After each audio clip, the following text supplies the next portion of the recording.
И мы во Христе посажены на небесах.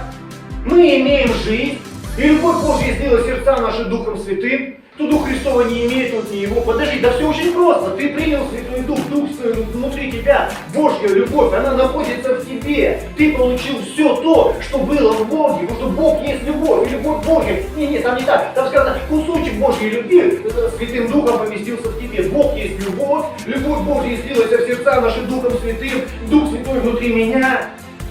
Я не понял, а что я тогда говорю? Говорю, Господи, ты где? Я не понял вообще, что происходит. А происходит то, что когда мы общаемся больше с людьми, тенденция которых стоять за окном и наблюдать, и параграф такой-то, пункт такой-то, этого не может быть, потому что не может быть, ты получишь смерть.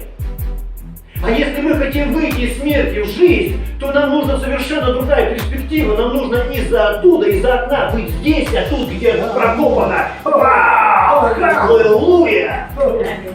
У нас тут над нами прокопано. Кем прокопано? И вот эти 4 друзей. Каких друзей? 4 Евангелия прокопало над тобой твою твердыню.